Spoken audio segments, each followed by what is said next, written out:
राधे राधे दोस्तों, आपका चुटकी पता चैनल पर हार्दिक स्वागत है।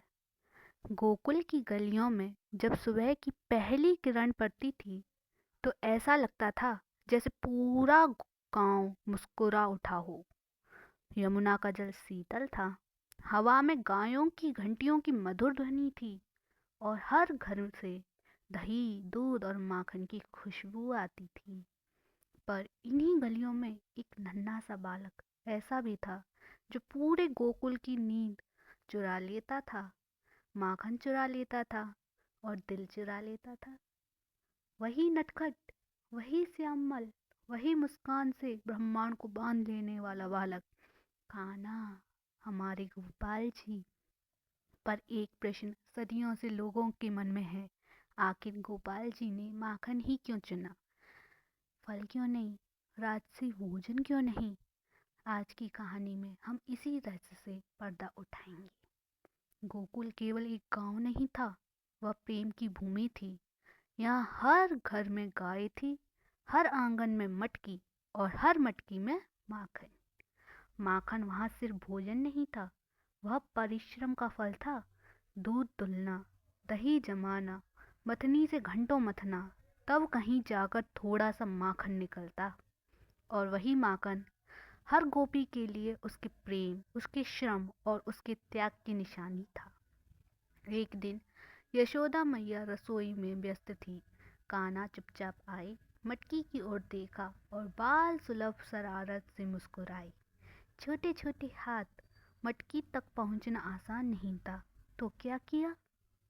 पास रखी उल्टी हांडी पर चढ़े, दोस्तों को कंधे पर बिठाया और जैसे ही माखन मिला, आंखों में चमक आ गई। पर यह चोरी सिर्फ भूख की वजह से नहीं थी। ये प्रश्न बहुत गहरा है। भगवान को भूख नहीं लगती, उन्हें स्वाद की आवश्यकता नहीं, तो फिर गोपाल जी को माखन नहीं, माखन में मिला प्रेम प्रिय था। वो माखन जो गोपी ने अपने हाथों से मथा था, जिसमें उसके मन की शुद्धता थी, जिसमें उसका समर्पण था। हर गोपी का माखन एक सा नहीं था होता था।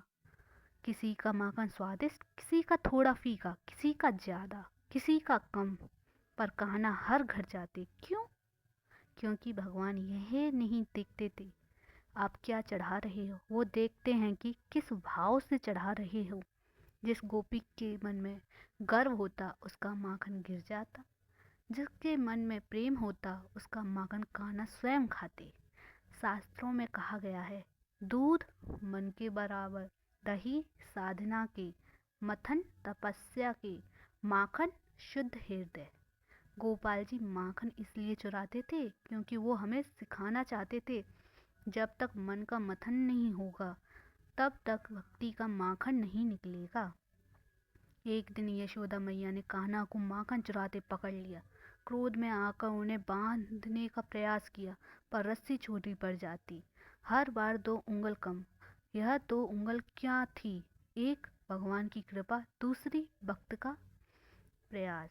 जब दोनों मिलते हैं तभी भगवान बंधते हैं। गोपाल जी की माखन चोरी असल में चोरी नहीं थी, वो तो भक्तों के हृदय में बसे प्रेम को स्वीकार करने का बहाना था। वो कहते थे, तुम मुझे मंदिर में नहीं अपने हृदय में बांधो। आज हम भगवान को सोने चांदी से सजाते हैं, भोग लगाते हैं, पर क्या हमारे मन में वो शुद्धता है? गोपाल जी आज भी माखन नहीं मांगते, मतलब निर्मल मन, सच्चा प्रेम और अहंकार रहित भक्ति। तो जब भी आप कान्हा की माखन चोरी की कहानी सुने, उसे शरारत ना समझे, वो एक संदेश है। भगवान को पाने के लिए धन नहीं, दिखावा नहीं, केवल शुद्ध हृदय चाहिए। कान्हा आज भी हर उस दिल में प्रवेश करते हैं जहाँ प्रेम का माखन होता है। अगर आपको ये कथा पसंद आई हो तो इसे अपने हृदय में स्थान दीजिए और याद रखिए, जहाँ प्रेम है वहीं गोपाल जी हैं। राधे राधे।